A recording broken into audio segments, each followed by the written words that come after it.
Thank you so much for having me here. I hope my voice is coming through clearly. Okay, so today I'd like to talk a little bit about how the internet is regulated with respect to free expression.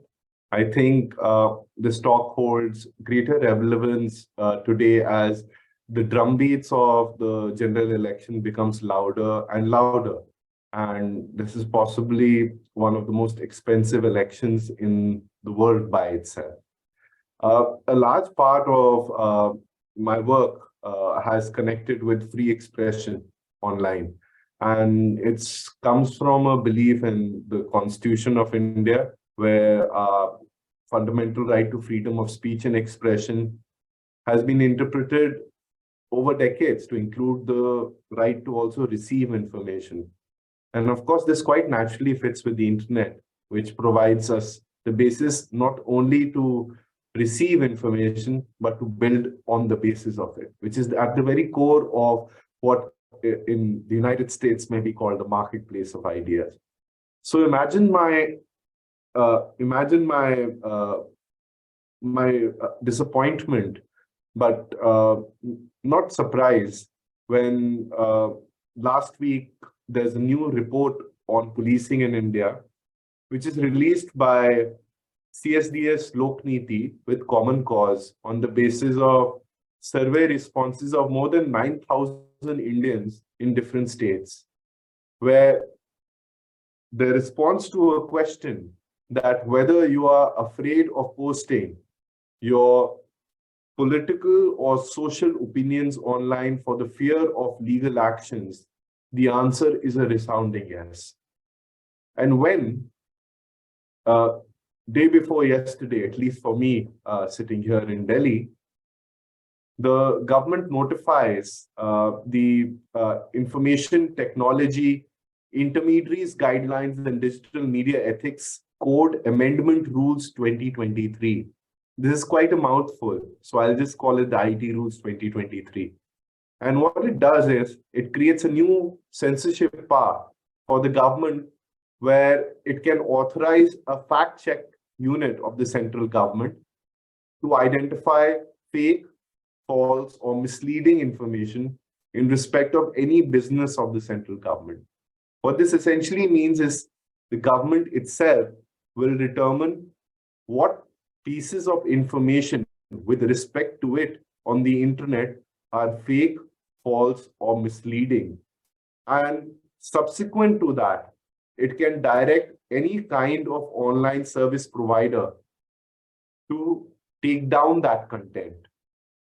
All of this is important because there are successive reports which show that internet freedom in India is getting restricted more and more.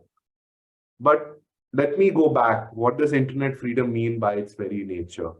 If you look at the Freedom House report on freedom on the internet, it states and it ranks within its methodology one very important core point, which is access to the internet.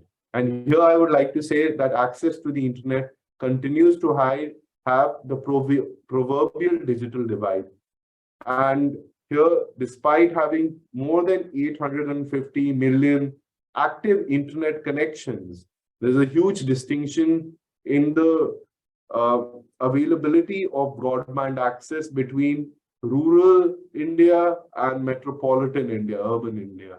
Where in a city like Delhi, there are close to 2.7 active broadband connections. But in the rural areas, for people who may have accessed the internet even once, maybe lower down in the socioeconomic category, it may be 4 out of 10 for men and 2 out of 10 for women, accessed it only once. In such a country, we need to recognize that despite there being very high levels of participation by Indians on social media applications, either on the meta platforms, which may take the form of Facebook or Instagram or WhatsApp, these will be marked by socio-economic indicators of inequality, where urban, upper caste, heteronormative men will have more access due to their social identity, their economic facilities that they have as compared to other groups. This will also then represent, as the use of internet-based technology, certain forms of generation of narrative, of content, of media biases, which will populate the ecology. This large level of growth and access shows 2 points of concern I'd like to indicate in brief. The first is it's stagnating. As per the Telecom Regulatory Authority of India, after growing for years at an accelerated rate, broadband growth in India is showing levels of stagnating and even contraction in certain months on month data. This is also reflected by stagnancy and a lowered rate of purchase of smartphones as per CMIE data. Second brief point I'd like to make, which undermines the promise of access, is the number and the range of internet shutdowns. Over the last month itself, we have experienced internet-based shutdowns in 3 states, which are not union territories, such as Jammu and Kashmir, and thereby may have the conventional reasoning that the internet shutdown is for national security purposes in a disturbed border area. First is Punjab. It does have a history of insurgency, but this is much more recent. Then you have internet-based shutdowns in Bihar, and you also have internet-based shutdowns in Bengal, which coincide with Ram Navami celebrations and communal clashes, which subsequently followed. It shows in a place and time where shutting down the internet is also a disproportionate action, but such kind of restriction quite often is taking place, which completely undermines the facility of and the promise of this technology for things such as telemedicine, for remote education, for medical help, etc., etc., etc. And not to talk about the large number of daily workers, gig workers as such, who rely on participation in the economy on the basis of a work order through an application, being delivery persons or being cab drivers. After talking about access and the difficulties which are arising, let me come back to censorship.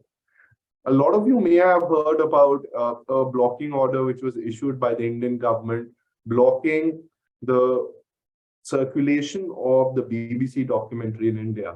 This was done under Section 69A of the Information Technology Act, under rules which were made in 2009 and were adjudicated as constitutional by the Supreme Court in the Shreya Singhal judgment.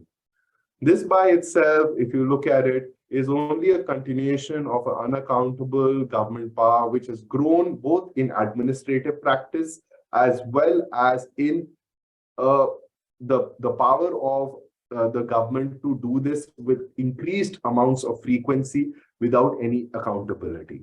The small bits of transparency around website blocking come through the Lumen database, where Twitter, and this happens to be one of the few online service providers, reports not the legal order, but the URLs which are directed to be blocked by the union government. It also displays these notices to end users who are Twitter users on its platform that the tweet has been withheld due to a government order, and also gives them a notice.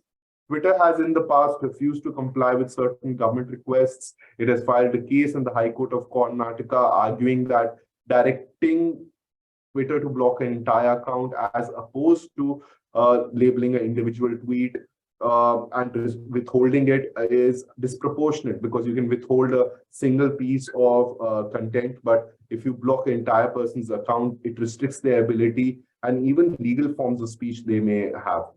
The blocking power is completely lacks transparency. In fact, show cause notices, natural justice, participation in legal proceedings, even to end users, is not provided often.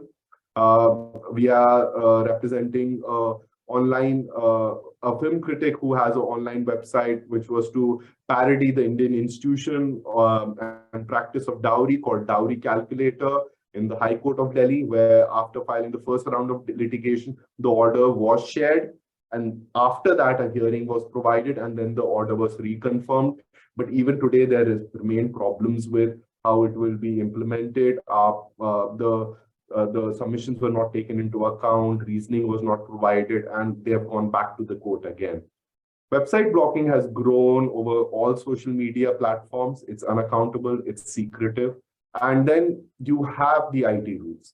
The IT rules in 2011 were essentially regulations which were made to ensure that end user content which is posted on social media by Apar or any of the people in the audience, which is user generated content, does not end making social media companies liable or internet service providers liable.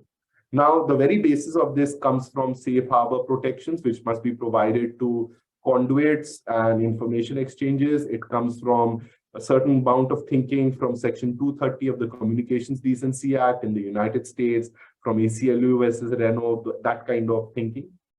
However, it has morphed over time into a regulatory burden and compliance where it breaks end-to-end encryption. It requires platforms to provide user information on government request without safeguards. It also has become a method of regulating digital news media platforms to obey a vague code of ethics, appoint grievance officers. It also now provides for the government to sit in appeal over content moderation decisions by platforms, which means that if I complain to Facebook that please take down this person's web post and it does not do so, and it says, no, we think this web post is within the Facebook's terms of service, then I can appeal to the government.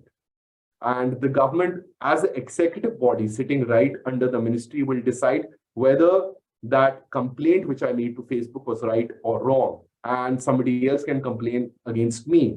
Or if Facebook censors me also, I can go to the government based on the content grievance appellate committees which have been constituted. And this marks, and yesterday with the extension of its ability to determine what is fake, false, or misleading, this marks a natural extension in this regulatory power of censorship. With this, I'll end my opening comments, and I hope that it was of interest to the other panelists. I look forward to the comments. Thank you.